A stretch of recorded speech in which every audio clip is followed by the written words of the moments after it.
Hey, relax. Yes, we're a couple of psychos. Good morning, psychos. It is 5 p.m. Welcome back to season 2 of the Psychosocial Podcast. How are we feeling today, Al? Yes, good morning, rise and shine. I'm feeling good. I'm feeling nice. I heard it was some type of moon, so I feel a little spooked. Yeah, I did hear about that. Some type of moon. Yeah, it really came in and messed around a bit, huh? Yeah, she's really out here. There's a big moon going on. So if you've done anything weird or crazy over the weekend or you're about to, just know that you don't have to take the blame. What? I never do anything weird or crazy. That's wild. Yeah, definitely couldn't be you. Yeah, we'll blame it on the moon. Anyway, we are back. We're super excited. I don't something looks different about you, but it's throwing me off. Is it like your hair is doing something? I'm not saying Yeah, it's good or bad. I did try something new with the hair. I get all these, not on TikTok, but I'm exclusively on Reels, but I get all these Reels of like hair and makeup tutorials and I save them all and I'm always like, I'm going to do this. I'm going to try this. It's going to be so easy. And so today I tried one and I don't know, it might be giving a little more George Washington than I meant. Yeah, But yeah, it's definitely one of the greats. Is your hair curled inward? Is that what it is? Your hair looks like it's becoming a microphone into your mouth. I don't know what's going on, but it's giving founding fathers and we're here for it. It's giving founding fathers, but we are founding psychos. It's kind of cool. It's as if your hair has become your microphone. Okay, well, let's just go with that.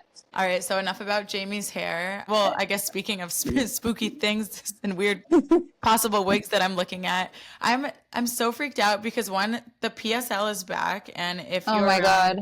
I know, and did you know what PSL was, or did I have to mansplain it to you? No, you don't have to mansplain it to me, but you might have to mansplain it to people who aren't a white girl between the age of 12 and 40. Okay, great.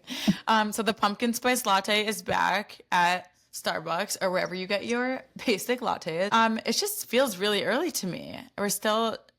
I don't know, we're still in peak summer, I think. I guess it is August, but yeah, it is really kind of spooky when the PSL comes back. I start to get like a little bit of an existential crisis of, oh my God, summer's over. It's about to get cold and dark and really scary out there. Really scary. And one of those spirit Halloweens in your nearest vacant, scariest lot is already popping up. I saw one emerging. It's like a graveyard. I know. And they like slowly just start emerging all over the country. Yeah, the way they drop in and then become nothing again.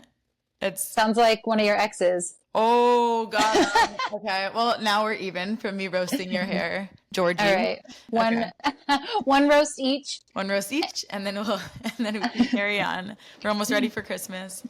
Yeah. So, Merry Christmas, psychos. Merry Christmas, you little psycho. Might as well. It's 5 p.m. Whatever. It's 5 p.m. in December. I on the topic of seasons changing, whatever happened to your happy lamp? Remember you had a happy lamp? Oh, Instrument my last happy season? light. Oh, happy Yeah. light. My happy light, it is here. It is on my shelf, just waiting for that natural sunlight to start disappearing. So I have it close by, ready for use as soon as I need it. So it's good to stay on top of that, Yeah, something ready. because God knows I can't lose any more serotonin. Yeah, God forbid you lose one more serotonin. But serotonin is coming back because I am just blown away by all of the nostalgic characters that are coming back, all the Disney, all the Jonas Brothers stuff. Have you been seeing all of that? Yes, it's so cool. So the Jonas Brothers are on tour and they actually brought out Demi Lovato and they did Wouldn't Change a Thing from Camp Rock. I think, is it from Camp Rock too? I mean, I don't know. I feel like you would know best, but it's Well, I know, and I'm posing it like a question. I absolutely know. I know, like, what do you mean? What do you mean? Is it you again? If you were with us last season, you know that Jamie chopped off her bangs to become Demi Lovato, whatever year that was. So don't act like you don't know if something was Camp Rock 2 or not.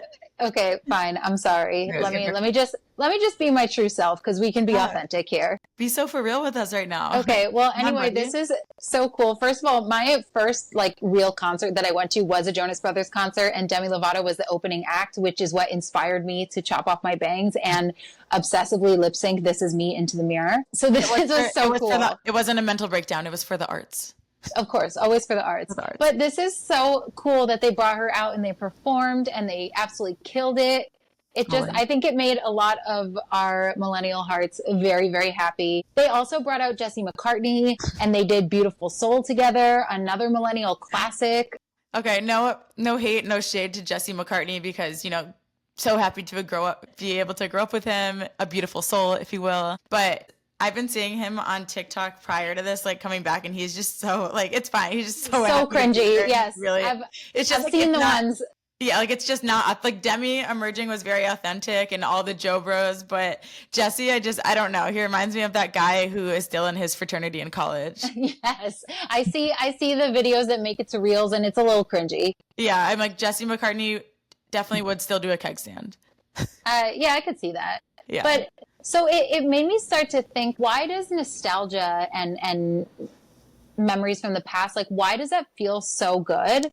So, you know, I did a little research on that because everyone was so happy, like especially millennials, about the Demi Joe Bros collab. And so what I found is that nostalgia, it really brings up feelings of social connection, especially if you're feeling isolated. And it also can reinforce a sense of self by reminding us of our past selves and values, reminding us of what was going on at those times that maybe made us so happy. And then also it can help you get through some tough times because remembering who we were helps with identity and continuity. Yeah. And is nostalgia always used in a positive light? Like, is it always a positive term? Yeah. If it's nostalgic, it's something from the past that brings up good or happy feelings. You don't really feel nostalgic about like something traumatic. Something horrible. Yeah. Yeah. Yeah, sorry, having a rough night. Got mad nostalgic earlier. But yeah, I think that makes sense with the identity stuff that you were mentioning because I think it just brings up an overall, I don't know how to explain it. It's like an energy. It's almost this lingering thing where you feel the past is here in the current with us and you're kind of remembering who you are and you feel connected to other people who feel that similar nostalgia, which I think is a certain group of people that grew up with the Jonas Brothers and Demi and even you, Jesse. Shout out to because he loves that. But yeah, it is. He's like, I was there too. And I was there too. Yeah, I also heard that. And correct me if I'm wrong, or just if you haven't heard this, but I think Miley Cyrus / maybe her also as Hannah Montana is having a concert, and she made the age you have to be 25 and older. Yes. What are your thoughts on that? I honestly love it. Yeah. Some people are not thrilled about it. First of all, just the idea that she's going to celebrate the 25th anniversary of Hannah Montana because she spent so much time kind of breaking out of that role and developing her identity as Miley. So I love that she looks back at that time with fondness rather than like, oh, this is something embarrassing from when I was younger and trying to make it. Yeah. And I feel like it's not a matter of not including people. I think it's just if you are in that sort of age range or from that era, I think you just understand it more and you're there really to feel that nostalgia, and everyone's probably going to be such a mess because we're also mentally unstable from that. Oh my God, absolutely. And God, yeah. I love that like she's saying it's 25 up, like this is for you guys. Like this is not a kids show. This is for you guys to have these memories because it meant so much to you. So I love it. Right. It's not like this is some X-rated thing and you need to be old enough. It's like, no, this is a really tough thing. This is therapy. No, it makes me feel like thought of and considered by Miley. Like a warm blanket from Hannah Montana, from her grandma, Dolly Parton. Oh, yeah. Maybe a guest star. Okay. Oh, maybe. But yeah, let's figure out how to get tickets to that because I just think it's just necessary for my human development. Absolutely. I'm on it now. Still developing. Okay, let's move on to our next topic, which is the fabulous Miss Cardi B. I hate that I just said that. Barty.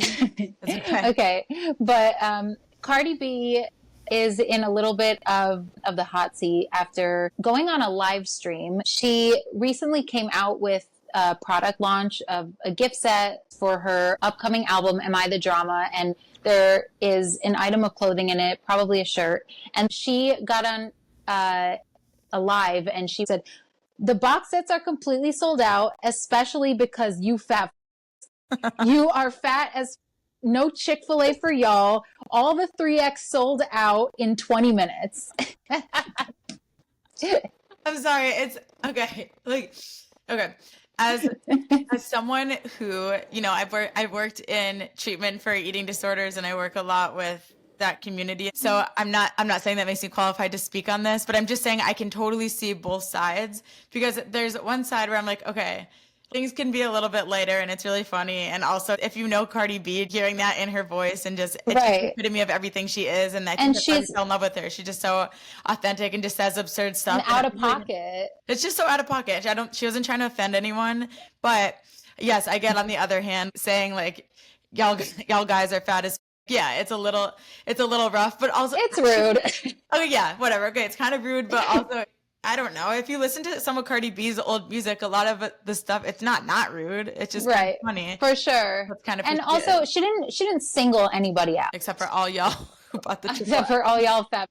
But no, she didn't like single anybody out. She just made a comment. She's saying she was joking around and it doesn't have to be that serious. She also brings up the fact that she is constantly being body shamed online for her BBL, which, not gonna lie, is like, I don't know. The doctor should maybe stop practicing.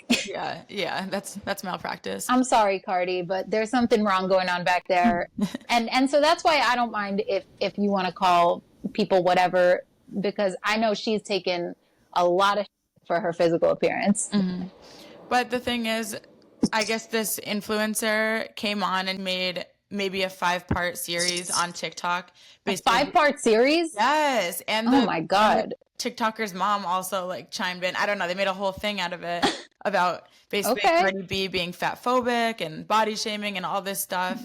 And then Cardi just got on and was like, look, like there's so much going on in the world. There's so much whatever. She's like, I just say whatever. I'm on Twitter. I'm trying to bond with my fans. And I thought I said basically some funny shit, and it's okay to be offended, but to come out and make a 5-part series on how Cardi's fat phobic, when I just think you really have to back it up. Things can be taken the wrong way, but things are sensitive, especially if you do have body dysmorphia. If you're dealing with anything like that, I think it is something that needs to be addressed, and people do need to be like kind of hold their hand through it, because it could be hard to hear.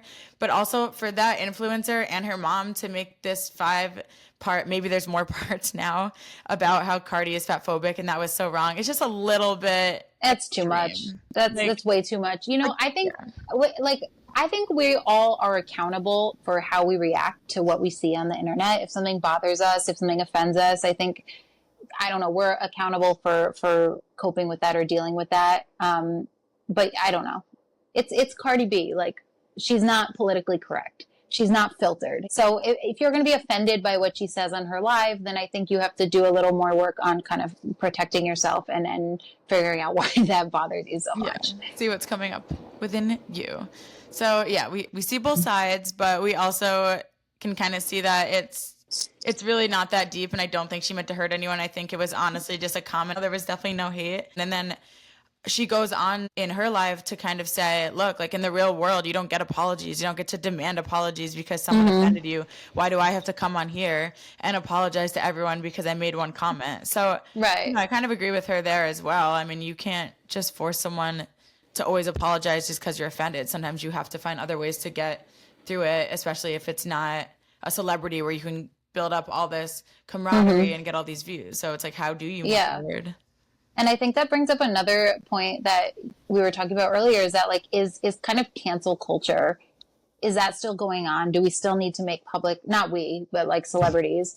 You and Jen. But like, do celebrities still kind of need to make public apologies and walk on eggshells about being correct and not saying anything offensive? Is it still kind of that culture where you say one wrong thing and you ruin your career? Yeah, I mean, I think it goes back to, again, just it's not that deep. And if it's not even authentic, like if you're apologizing just for the sake of, oh, I don't want to lose my career or I don't want to lose this fan base, then how is that even a real apology? Why are you accepting that? Why do you want that? It doesn't mean anything anyway. Yeah, like if you're going to sit here and apologize to us for dressing like George Washington today, but you don't think it, like, I'm not going to be healed. Like, yeah, I got what I wanted, but now what? It didn't really change anything. It's not meaningful. It's just so that I got you to do something. Right. So, you know, if Cardi feels like it, she can reflect on this and she can maybe decide if she wants to be a little more conscious in the future. But if not, you know what? It's a celebrity who said something messed up online. It happens multiple times a day. Yeah. let's move on. But I do think we are kind of segueing away from cancel culture more so than it had been in recent years when it was, you know, it was so easy to cancel someone. I don't know what is the opposite or how they got back from cancel culture, but I think that it's going away a bit. Do you sense that at all? I do, yeah. I think maybe there's a little less sensitivity happening, and I don't know if that's a good thing or a bad thing. I hope we don't get canceled. I don't know what kind of messed up we've said. So, Yeah. Like, well, let's ride this wave, right? Yeah.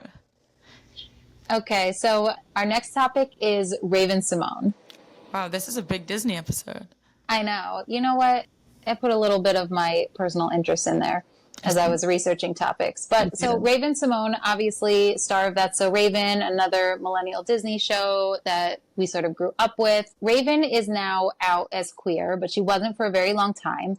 And so she recently went on a podcast and she was talking about the last man that she was in a relationship with. And she said that this man cheated on her, got the other woman pregnant, then came back, admitted it to her, and asked her to be the godmother of the child. Wow. The audacity. I can't even follow that, honestly. I The can't even follow what you just said. freaking audacity of that is insane. So, like, this man, I don't know who you are. You need to get your brain checked because that's so freaking outrageous. But, like, did she say yes? No, Okay. she did not say yes. She shut that down very quickly, recognizing how not okay that is. But on the podcast, she was kind of talking about her journey being in hetero relationships before she came out as queer. And, you know, she mentions that she used to give men a lot of passes to cheat on her in past relationships. And she even said something like, you get 3 cheats and then you're done. That makes me sad. I know. It's really sad. But she's now in a relationship with this woman named Miranda, and she says the relationship is super healthy and that they have really good communication, and that they really intentionally try to communicate with each other. And I think what this kind of speaks to is that when you are authentically yourself and you're true to who you are and your identity, you don't let stuff like this happen to you. You set boundaries and you protect yourself. I think when you're not sure of who you are, you're more likely to put up with behavior from others that you wouldn't normally tolerate or that you wouldn't want someone else close to you to tolerate. You know what I mean? Yeah, I think if you're fully secure in yourself and who you are, you wouldn't give like the 3 cheat rule. Like, also, where did you learn that? That's a whole other issue. Like, how many cheats did she get? I don't think she got any cheats. I think that was, I don't know if she thought that was what you're supposed to do or if that's normal or whatever. But when you close off parts of yourself, when you're trying to hide or suppress parts of yourself, and I don't know if that was her struggle in coming out, if she was actively avoiding it or suppressing it or whatever. But I do know is that when you do that, you accidentally cut off other parts of yourself by trying to keep that one thing down.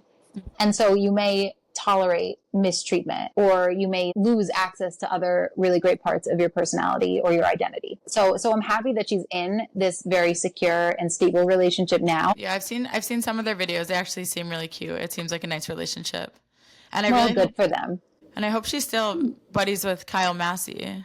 Baby Do brother. you? I think they are buddies. I think, honestly, not to go off on a tangent, but I think the other guy from the show, was it Orlando Brown? Orlando Brown. I think Which is Eddie. I think he's been crashing out. No, he's off the deep end. Oh, he's been crashed out. Okay. Yeah. I was like, I don't want to like not be correct when I'm giving someone a crash out because like. Oh no, you know. he is crashing out. He's not well. I went down this rabbit hole for a while the other day actually. Oh God. Okay. Yeah. We probably don't have time for that. Thoughts and prayers to Orlando. Hope you're living your best life. And you know, I keep a keen eye on Kyle Massey because I see him pop up in Justin Bieber's stories sometimes. So I'm like, do you actually? Yeah, he's always there. He was there for the listening party. He just always pops up randomly, and I'm like, huh. I'm like, cute. Good for him. I wonder what. Good for you, Kyle. Yeah, good for you. Maybe he just loves road beauty so much. He loves the peptide lip serum. Absolutely. Yes, nothing Kyle Massey loves more than a peptide lip serum. So yeah, I'm glad everyone from the That's How Raven family is doing well. Sounds like, I mean, That would be, I don't know if she has any collabs with the JoJos or any of them, but I would love to see her up on that stage too. Oh my God. Everyone, I think that would heal me. No, like what were those things they used to have on Disney Channel where they'd have all the characters together and they'd be singing? Oh my God, yeah, they'd come out with a song. Yes. Like they were like, oh, here's this song, you're all gonna sing it, and then all of the lions will be saved. Like, okay. Right. It was always like a social justice thing where all like the best Disney stars would collab on it. It was epic. Yeah. Miss those. That should come back for sure. Yeah. I think that's what the world needs right now. Maybe that's why things are kind of off kilter at the moment. So I think we're heading in the right direction. Right. We just need Miley, Selena, Raven, Dylan and Cole Sprouse, whoever else. We need them all on a track right now. We got to heal the world. And then maybe a back appealing of kind of the random side characters that are just the sidekicks that randomly are involved and have no parents, like Chelsea, Lily.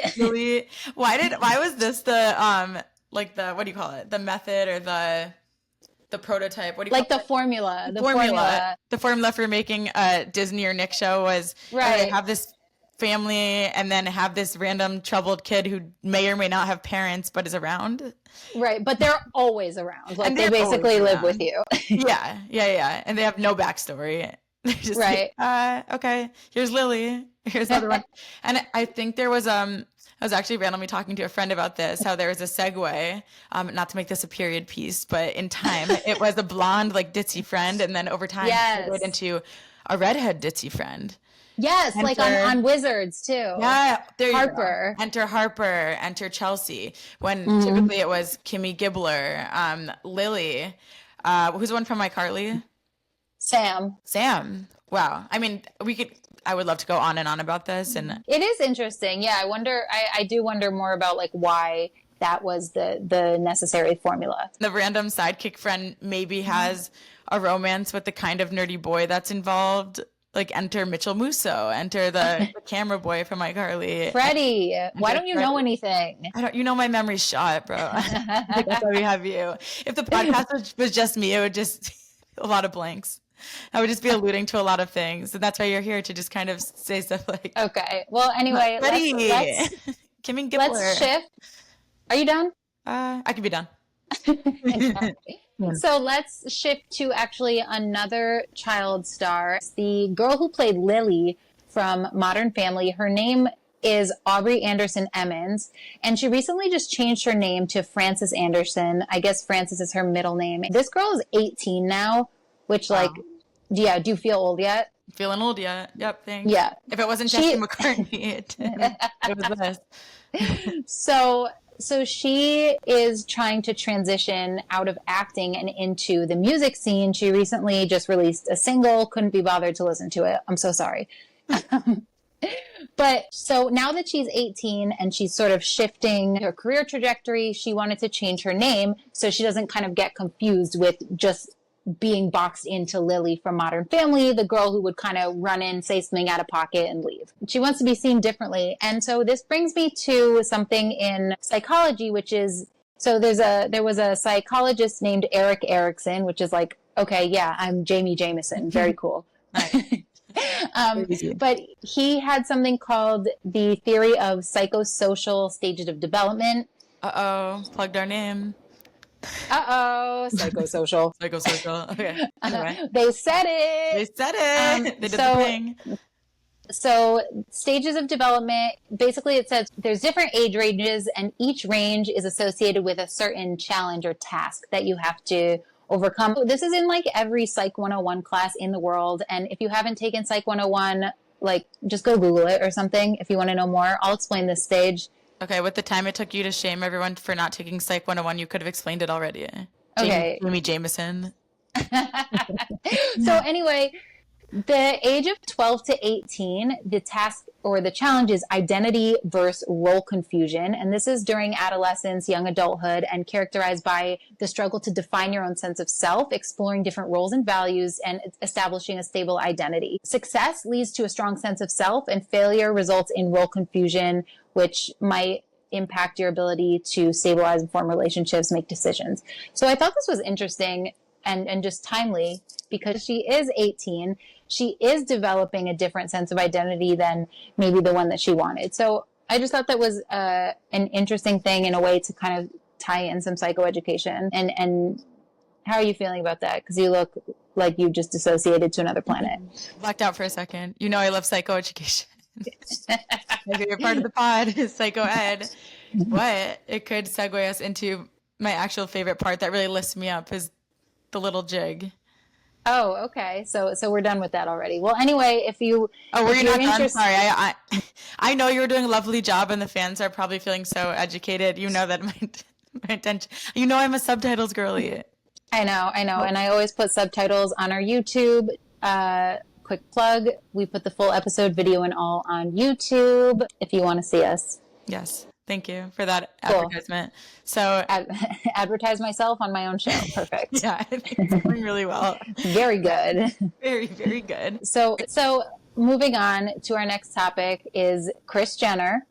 Can't stay away from the Kardashians for too long. So Kris Jenner has left fans very confused after posting a full body photo where it appears that one of her feet has 6 toes on it. What? I looked at the picture. I don't think it actually, I don't think she actually has 6 toes. I think it's a shadow and lighting thing. But for a quick sec, it does look a little off. But I just think it's so funny because like this woman literally got a brand new face. Yeah. A brand new face. And what we're looking at is her foot. I mean, this goes to show you can quite literally buy a brand new face and the world is still going to find what's wrong with you, which is your toes. Right. Like it never stops. The scrutiny never stops. And like, I'm sure that she could just rebrand that into now 6 toes is more elite. And now we all need to go get another toe. I know. And people would literally be getting toe implants. I just think it's so funny. It's like, eyes up here, sweetie. Yeah, like look at this. Like, look at my $100,000 face transplant. I know. Like we've already moved on from that so fast to her toes. I feel so bad for her. It's just like poor woman. Actually, like no, I don't feel bad for her. No, I just think it's so. But I think it's funny. I just think it's never going to be enough. No amount of procedures is going to be enough. There's always going to be something to scrutinize, and just like the irony of that. Yeah. Well, good luck to her and her 6 toes. She's standing on, you know how Amaya from Long Island, she's like, I'm standing on 10 toes. I got all 10 toes. 10 toes down. Kris Jenner got 11. And she's like, well, I'm standing on all 11 toes. I can't believe she hasn't capitalized on this yet. I know. Maybe that's why she's been so successful as a momager, because she's been standing on 11 toes while the rest of us have been standing on 10. Oh, yeah. I'm seeing a big Amaya Papaya collab in the works. She's standing on all 11 toes. Moving on to our favorite weekly segment that always comes with a little song and dance. Here we go. Let's hit it. Psycho of the week. Nailed it. Yeah. Psycho of the week.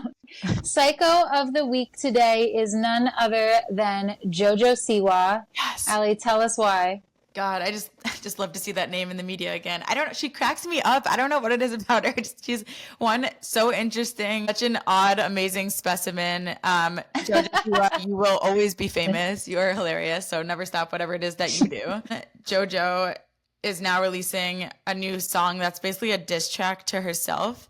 Yeah. So when JoJo, I don't know if you remember last year, she came out with the song that's like, karma's a bitch, I should have known better. You know that one? Of course, yeah. And that was such a banger, but she just got roasted because they were like, first of all, what is this? Why did you release this song? Like, what are you doing? But I mean, the song was epic and there were so many dances to it. It was a good song, but she's JoJo Siwa, so she's just going to get made fun of. But JoJo also has all these like little lines that go viral because everyone's like, what are you saying? You're not relatable. Nothing you say makes sense. And then she's, you know, and then everything with her sexuality, and it's very confusing, but she does it in a very JoJo Siwa way. And then so her song is called Raspy. Oh, I guess you know about it too. I have, yeah. I might have listened to it a few times. It's kind of catchy, honestly. Like, not gonna lie, it's kind of a banger. Yep.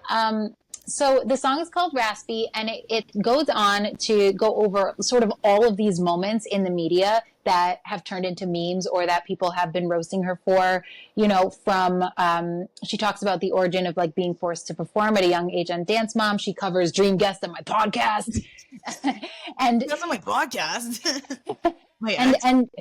And even her statement about inventing a new genre called gay pop. Or what was the thing when she said like craziest change ever, craziest shift ever? When She said she's the first person ever in her generation to have this extreme of an identity transformation. Yes, which was literally just coming out. So congrats. Right. So, and she also she plugged Abby from Dance Moms saying like, have you learned nothing, JoJo? Oh, yes. I mean, it was just like line after line. So that is why she's absolutely our psycho of the week. Yes. That was psychotic and amazing. Well, and also she's taking these moments that could have been really hurtful for her or brought her down or made her feel bad. And she's turning it into art, and she's also turning it into something that she can profit off of. Genius. So like, joke's on us. No, literally, joke has always been on us. And it's hilarious. She's laughing her way all the way to the bank. And right. I think that rightfully so. Yeah. And so I was thinking about, okay, what does that mean? Like when you get ahead of yourself, when you beat other people to the punchline. So first of all, it's a way to kind of manage your image by getting ahead of it, creating your own narrative.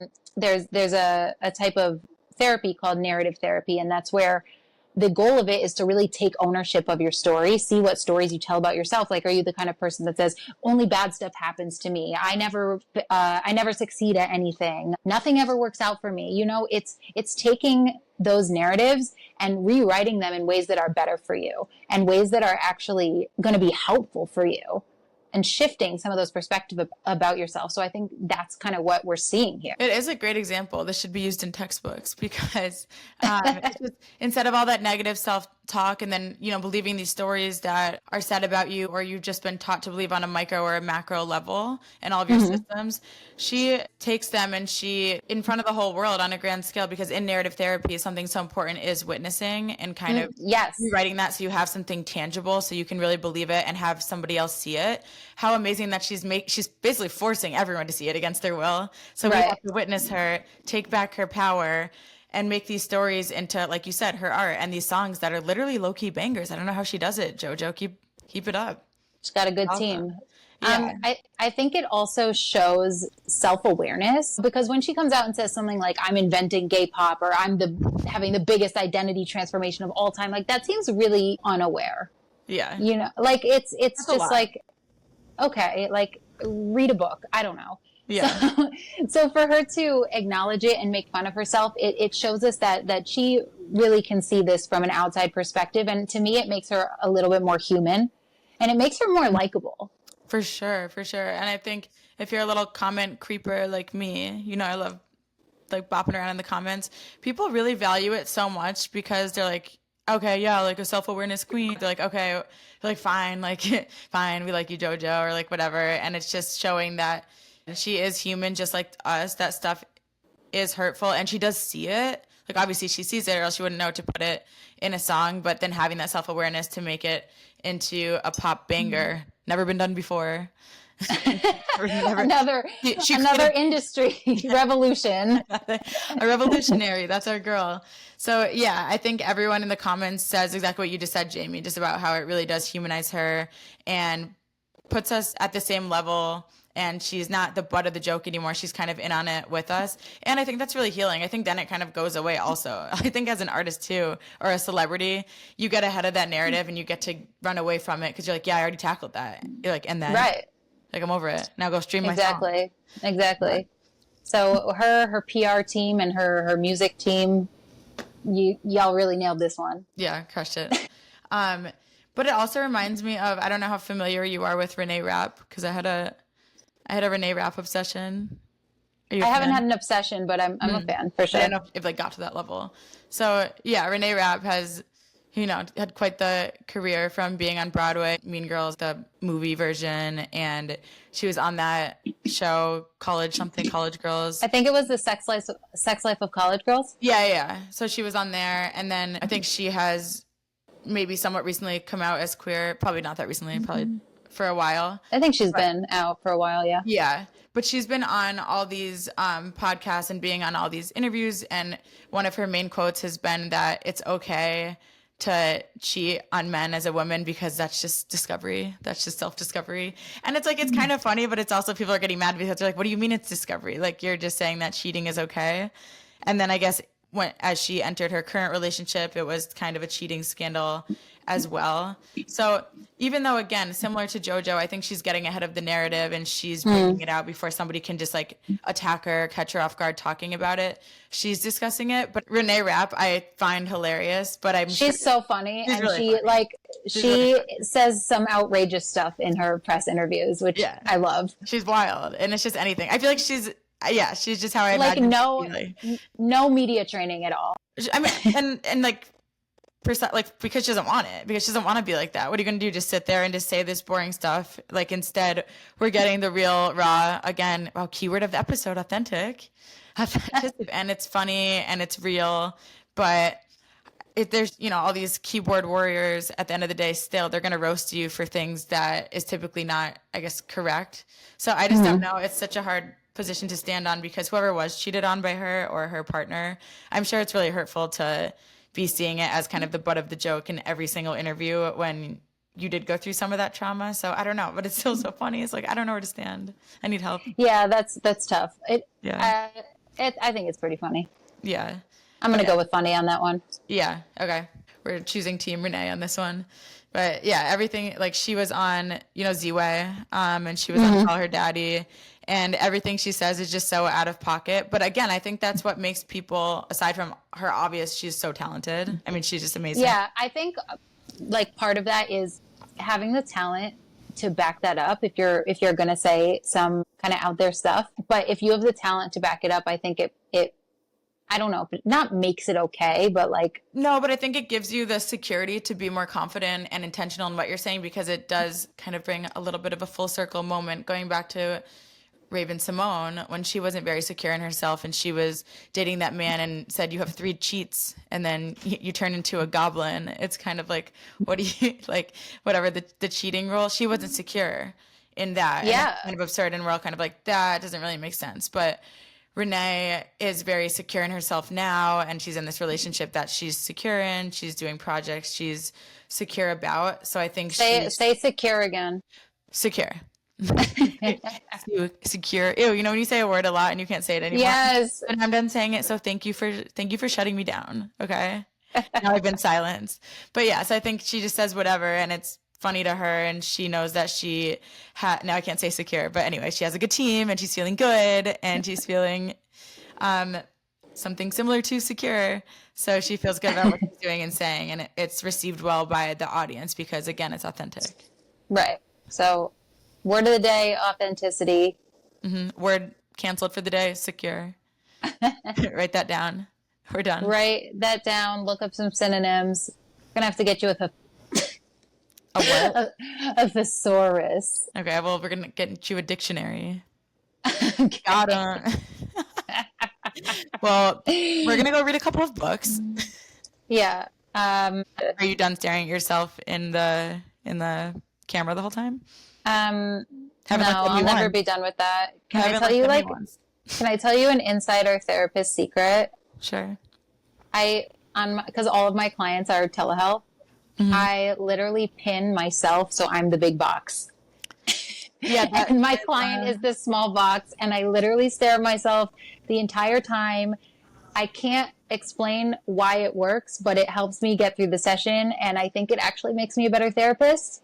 So, okay. Well, as long as it's helping you with your job, and for security, can't say secure, for legal reasons, that was a joke, and she doesn't do that just in case some of our fans are Jamie's clients.